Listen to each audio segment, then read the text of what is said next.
musician. So I hope you'll stay on the line, and I think we're going to drop a spot right now, and then we'll bring Jon in. Bass players, best thing you can do for your overall sound. You've got to see this. New Bass Tone Incorporated makes Nightwalker bass guitar tube preamps. This preamp will give your sound such a boost, it's just incredible. Try it today. Try it today now. A great sounding bass guitar will make for a great sounding band. Make your band sound at its best. Best thing you can do for your bass guitar sound. NewBassTone.com. NewBassTone.com. All right, welcome, Mr. Shain, to Straight Talk with Dean and Mark. You are now on the line. All right, hello. How are you? Hey, Jon, glad to have you on the line and everything. As you could hear earlier, we were talking to the young lady that's dealing with adoption and things of that nature. So, but we love to have a conversation about all kinds of things, including entertainment and cultural world and activism, as well as entrepreneurs. And I know that you're definitely, I would consider both a great creative, being a musician, as well as an entrepreneur. And actually, I know for a fact that we've had a couple of the blues artists that you are familiar with. I can't remember whether it was the McFarlanes or some of the others that have been involved in the whole concept of having adopted kids and everything. So that's kind of like the cross mixture and everything. But I do know that we've had some of our historical blues artists from Durham that have adopted their kids in the area. But I've always known you as being is a great musician. So just wanted to have our listeners talk to you and hear a little bit about what you've got going on musical-wise, because you're just an amazing musician. I consider you one of our top musicians here in the area, keeping the tradition of the Piedmont Sound alive, but also just keeping the great blues traditions alive that aren't just the Piedmont sound, but a variety of sounds, because you can also play the Mississippi style and some other styles as well. Well, thank you. Actually, it was interesting. Last night I did not last night, it was Saturday night. I just played a show at the Cat's Cradle. They're doing their 50th anniversary bunch of shows, and they asked me to do a reunion show with Mark Simonson, who was in Flying Mice with me back in the 90s, and he actually has an adoptive son. So there you go. Wow. So there is those connections. Yeah. There is. He's a beautiful little kid. Yeah. Wow. So you said that you did that reunion, and Cat's Cradle has been such a part of the institutions around here, and it's hard to believe it's been around for 50 years, that Frank has had that club for 50 years, and I think it's probably Frank hasn't had it for 50 years. He's probably only about 58 years old himself. Right. Well, that's true.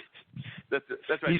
It's had a bunch of owners, but he's had it since the late 80s, I believe. So. Wow. So he's had it for a number of years, but my point is that I'm not going to be surprised if it doesn't go for another 50 years or so.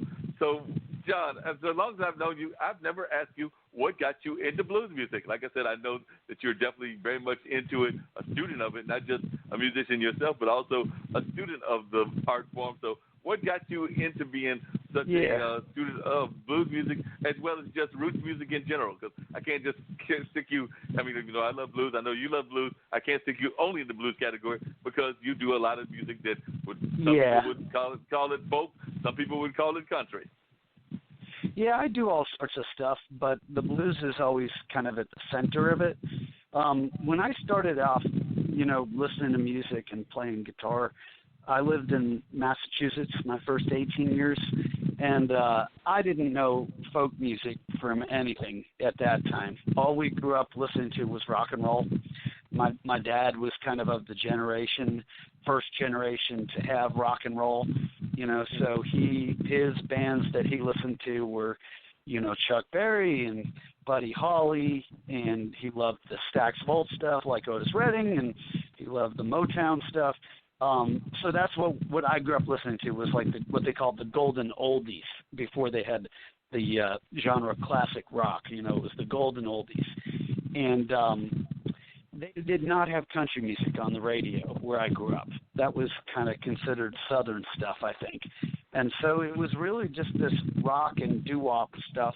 And then, of course, later on, I started listening to everything that came around. but in high school, I had a wonderful musical influence, or a teacher named Chris Stellans. He turned us on to jazz. He turned us on to blues. He turned us on to fusion. Listened to electronic music. We listened to all sorts of stuff. And then, of course, the radio, was already playing everything from Stevie Ray Vaughan to Run DMC at that point. So I had a really good, well-rounded musical education. But Jeff. Yeah, go ahead. Go ahead. No, you go ahead. Well, I was going to say, as far as I had always heard blues in the electric form, like B.B. King and things like that, but my first introduction to it in an acoustic form was I was given a record by a good friend of mine in high school, and it was Jorma Kaukonen's first solo album called Qua. And for your listeners who may not know, Jorma Kaukonen was the lead guitar player for Jefferson Airplane, but he also had a band that he still plays with called Hot Tuna, and they are primarily an acoustic-based blues group. And when I heard him pick the guitar with the alternating thumb sound, it just changed my whole view. And that was when I kind of put the electric guitar behind the acoustic guitar, and went out, bought an Ovation acoustic that had the pickup, and I was like, I want to learn how to do that. And so the next year I moved down to North Carolina, went to school at Duke, and found out that there were actually musicians who were still alive playing acoustic and electric guitars, but they were playing that Piedmont style of guitar right here. So had a great opportunity to get to hear up close and personal people like Big Boy Henry and John D. Holman, and of course, like the people who were in the generation between us, like Lightnin' Wells. He was a huge influence as well. Yeah, and I know you were influenced by, like you said, John D. Holman, and I'm imagining both Sonny Terry and his compatriots and things of that nature. But it's one of the things that I know we've talked about on this show, as well as just in conversations I've had with friends of mine. Actually, Bradley Simmons was on, who's an African drummer, at the last show we did, which was not the last Monday, but the Monday before. And he was talking about how he's frustrated sometimes that our academic institutions don't teach enough about African drumming, and when he's approached them about teaching African drumming, he's met with deaf ears. I'm wondering if you feel the same way about the blues, because I know that sometimes of course, the jazz and the classical is definitely accentuated a lot. I don't know that we get the blues accentuated enough, and I know that, in my opinion, definitely the radio does not accentuate it enough. I mean, I can only speak for my short 3.5 years at Duke in the late 80s. And at that time, we had the jazz saxophone player, Paul Jeffrey, and he was. I got to take classes with him. He was, he played in Monk's band, so that was incredible. That I was able to learn improvisation straight from him. And Duke had, the college radio station, and they had Slewfoot playing blues every Saturday. So that was also a great program. So I'm not sure that they ever taught anything about blues in the classroom, but the music was around us. You just had to go looking for it.